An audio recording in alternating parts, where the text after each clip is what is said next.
Parang handaan yun niya. Alam mo na, undox yun.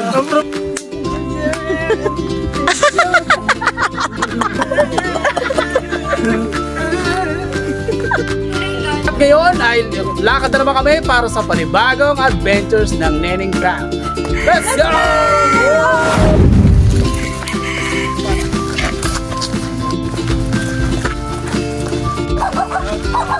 Ayan guys, lakad malala. Sobrang layo pa namin. Kami sa Korea.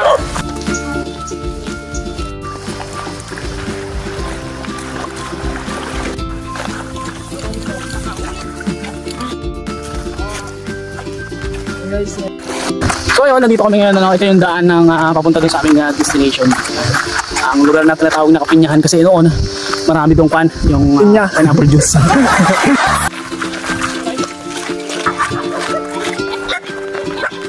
Yum, yum, yum, yum, yum. Alam nyo ba na ito ang pinakasikat na tulay dito? Pero hindi nila alam. Ayun mga kagala, papasok na tayo sa lugar kung saan tayo pupunta. Tinatawag na itong entrance papunta sa Kapinyahan. So tara. Pagod ang immortal. Hindi lang.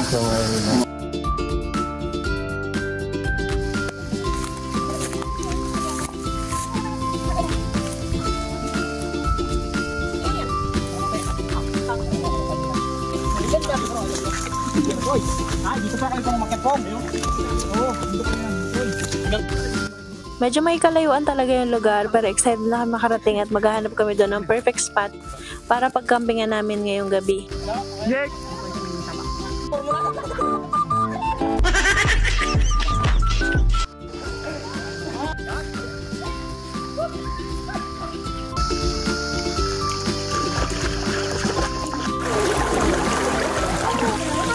At dito sa wakas ay nakarating na kami kaya nag-start na kami ng planning agad kung anong gagawin namin kasi napakaganda ng spot. May malinis na tubig kaya sabi ko maglilinis na muna kami ng pwedeng pagtayuan ng mga tent namin. Oh no!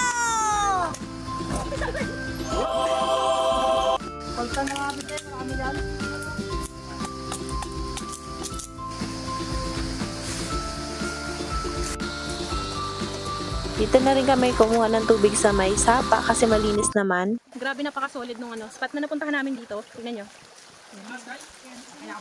Nag-set up na kami ngayon ng mga tent, tapos nag-iinit na kami ng tubig. Tapos yung iba dito naglilinis sa amin. Ayan. Sobrang linaw dito ng mga sapa. Dito nga din namin inaasahan na biglang umulan at kinulang yung tarapan na dala namin kaya naisipan ng mga lalaki na gumawa ng kubo or temporary silungan namin. Sala.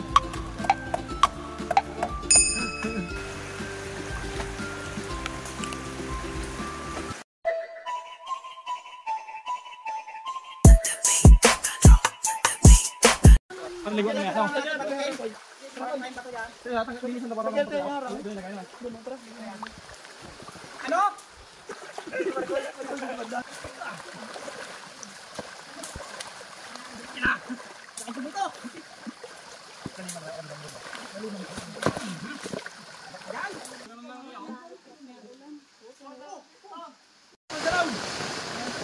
Ka nandyan.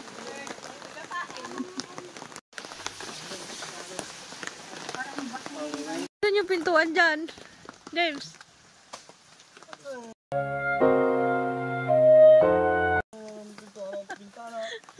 Pangit nang ginawa nila eh. Yung mga panggulo ng bata.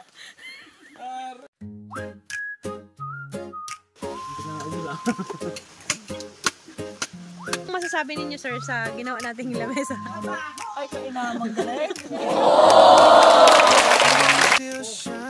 Nagbulungan na. Bossing, anong kubo na matatapos? Take a breath.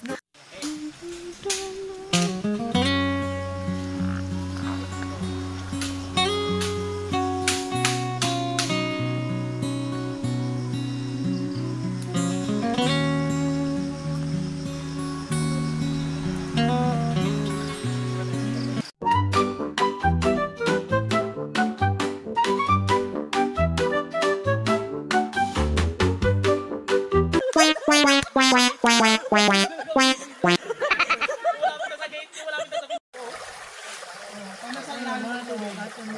time lapse tayo ha, go!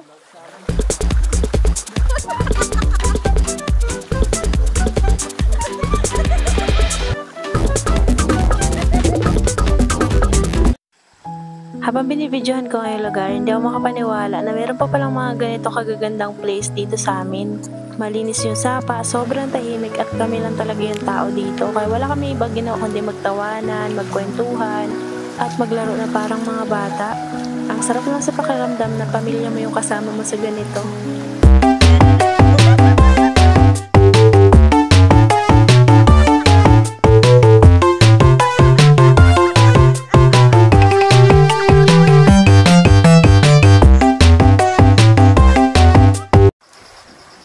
Biglang kung ano-ano na lang talaga naiisipan ng trip ng mga ito. Pero grabe, sobrang saya talaga namin. Gabi ng mga oras na to kaya kumain na rin kami.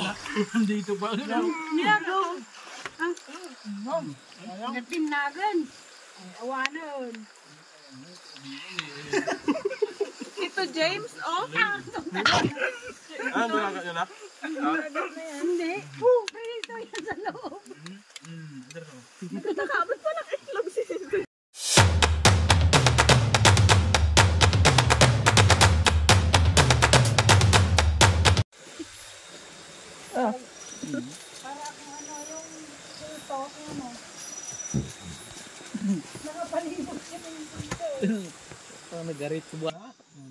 Ay! Siya po ng Graham dito. Ay, hindi ako dyan.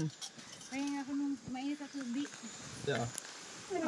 Hekot, hekot. Aray ko, kainit pala nitong hayop.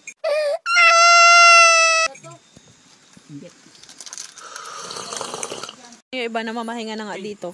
Habang nandito nga kami sa gitna ng kagubatan, sobrang saya namin. Walang ingay, wala rin kasing signal dito kaya wala kaming choice kundi magkwentuhan, magtawanan, gumawa ng memories, magbanding. Hindi komportable dito kumpara sa bahay namin, pero iba yung peace of mind na nabibigay. Walang stress, at panigurado hindi namin makakalimutan yung mga ganito.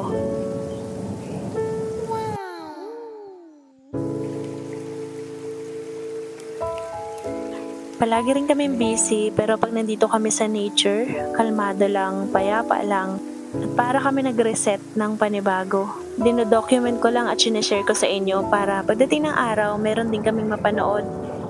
Pagkagising, nagkape lang kami, nagprepare kami at aalis din kami, pero reminder na naglilinis kami every time na aalis kami at wala kaming iniiwang mga basura.